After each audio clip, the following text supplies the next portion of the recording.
ಹುಬ್ಬಳ್ಳಿಯಲ್ಲಿ ನಡೆದಿದ್ದ ಮರ್ಯಾದೆ ಹತ್ಯೆ ಪ್ರಕರಣ ಹಿನ್ನೆಲೆ ಬೆಳಗಲಿ ಗ್ರಾಮ ಪಂಚಾಯಿತಿ ಪಿಡಿಒ ನಾಗರಾಜ್ ಗಿರಿಯಪ್ಪ ಅವರನ್ನ ಜಿಲ್ಲಾ ಪಂಚಾಯತ್ ಸಿಇಒ ಅಮಾನತು ಮಾಡಿ ಆದೇಶ ಹೊರಡಿಸಿದ್ದಾರೆ. ಇನ್ನು ಪಿಡಿಒ ಅಮಾನತಿಗೆ ಆಗ್ರಹಿಸಿ ದಲಿತ ಪರ ಸಂಘಟನೆಗಳು ಹುಬ್ಬಳ್ಳಿಯ ತಹಸೀಲ್ದಾರ್ ಕಚೇರಿ ಎದುರು ಇಂದು ಸಂಜೆ 4 ಗಂಟೆಯಿಂದ ಪ್ರತಿಭಟನೆಗೆ ಕುಳಿತಿದ್ದರು. ಪ್ರತಿಭಟನೆಗೆ ಫಲ ಎಂಬಂತೆ ಪಿಡಿಒ ಅವರನ್ನು ಅಮಾನತು ಮಾಡಿ ಜಿಲ್ಲಾ ಪಂಚಾಯತ್ ಸಿಇಒ ಆದೇಶ ಹೊರಡಿಸಿದ್ದಾರೆ. ಇನಾಂ ವೀರಾಪುರದಲ್ಲಿ ನಡೆದ ಮಾನ್ಯಾಳ ಹತ್ಯೆ ಪ್ರಕರಣದಲ್ಲಿ ಪಿಡಿಒ ಗಿರಿಯಪ್ಪ ಕರ್ತವ್ಯ ಲೋಪ ಎಸಗಿದ್ದಾರೆ ಎಂಬ ಆರೋಪದ ಮೇಲೆ ಅಮಾನತು ಮಾಡಲಾಗಿದೆ.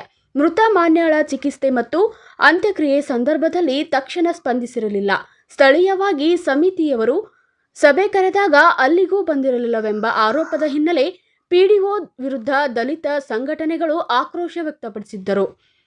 ತಾಲೂಕಾ ಪಂಚಾಯತ್ ಕಾರ್ಯನಿರ್ವಾಹಕ ಅಧಿಕಾರಿ ಅವರ ವರದಿ ಆಧರಿಸಿ ಅಮಾನತು ಮಾಡಲಾಗಿದೆ.